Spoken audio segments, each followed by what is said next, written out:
Bonjour à tous, merci de nous suivre pour ce flash d'information. On ouvre ce flash d'information avec le palais présidentiel où les ambassadeurs ont présenté leur lettre de créance au président de la République Alassane Ouattara. Ce sont les ambassadeurs du Saint-Siège, de l'État du Qatar, de la Guinée équatoriale et de la République arabe d'Égypte qui ont donc présenté leur lettre de créance au président de la République. Tous ont promis œuvrer au renforcement de leur coopération avec la Côte d'Ivoire. Reportage à Ouattouré. La Côte d'Ivoire et le Vatican ont célébré en 2020 le cinquantenaire de leurs relations diplomatiques. Des relations qui se sont étendues à plusieurs secteurs d'activité au fil des années. Le nouveau nonce apostolique de sa sainteté, désigné en Côte d'Ivoire, entend ainsi placer sa mission sous le signe du raffermissement de la coopération entre les deux pays. Il me plaît d'évoquer les souvenirs du premier président, Félix Houphouët-Boigny, qui a été honoré ces derniers jours à 30 ans de son décès. La basilique de Notre-Dame de la Paix de Yamoussoukro, qu'il a offert, est un pont d'amour qui relie toutes les régions du pays. En tant que nonce apostolique, je viens également pour accompagner l'Église catholique dans sa vie et son dynamisme en Côte d'Ivoire. Chef du département sécurité de l'information au ministère des Affaires étrangères jusqu'en septembre 2023, le nouvel ambassadeur de l'État du Qatar, Moubarak Hussein Al-Mahri, a salué le leadership du président de la République Alassane Ouattara avant d'exprimer la volonté de son pays à partager avec la Côte d'Ivoire son expérience en matière d'organisation de grandes compétitions sportives. Nous avons parlé de la Coupe d'Afrique des Nations qui se tiendra bientôt. Nous allons travailler ensemble avec notre expertise pour lui apporter, ou sinon apporter à la Côte d'Ivoire notre savoir pour un succès de cet événement continental.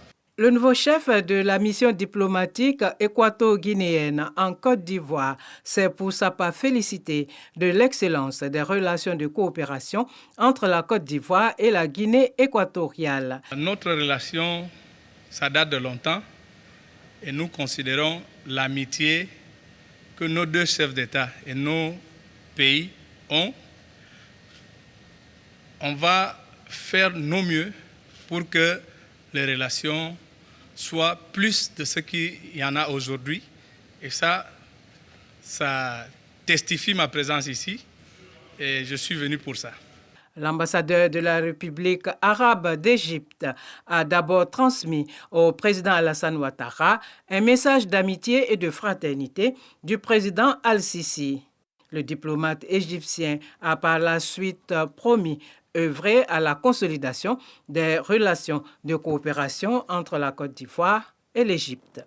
Je vais continuer à m'engager et à travailler avec les autorités égyptiennes d'un côté et avec mes frères ici en Côte d'Ivoire, dans tous les domaines, pour renforcer les relations entre les deux pays et les deux peuples.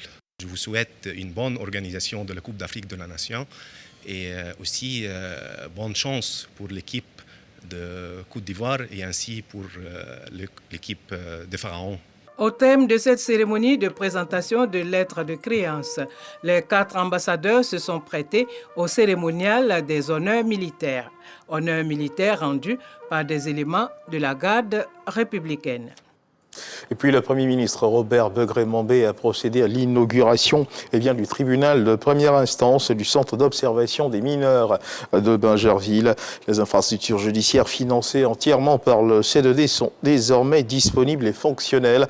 Ces infrastructures permettront aux usagers de l'appareil judiciaire de disposer d'un outil supplémentaire quant aux différents actes administratifs réalisés auparavant au tribunal du Plateau, voire de Yopougon.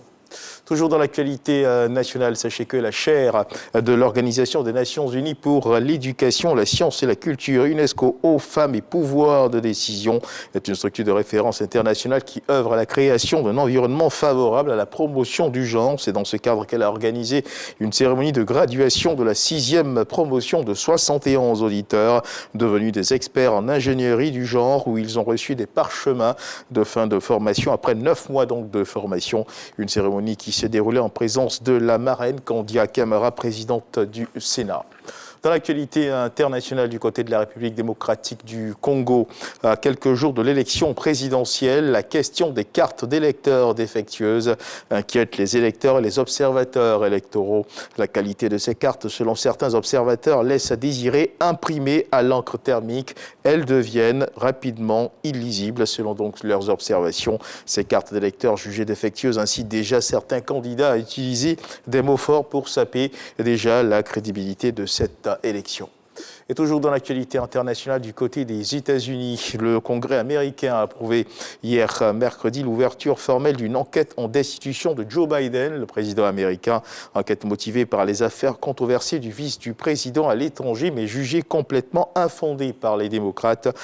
Les conservateurs majoritaires à la Chambre des représentants, depuis janvier, accusent le dirigeant démocrate d'avoir usé de son influence lorsqu'il était vice-président de Barack Obama pour permettre à son fils de faire des affaires douteuses en Chine et en Ukraine. Et on termine ce tour de l'actualité internationale avec le Japon. Le Japon où 4 ministres ont démissionné à ce jeudi après que le Premier ministre Fumio Kishida a annoncé la veille vouloir faire face à un vaste scandale de fraude financière qui ébranle le parti au pouvoir. Voilà qui marque la fin de ce flash d'information. Merci de nous avoir suivis. Je vous retrouve à 13h pour le journal.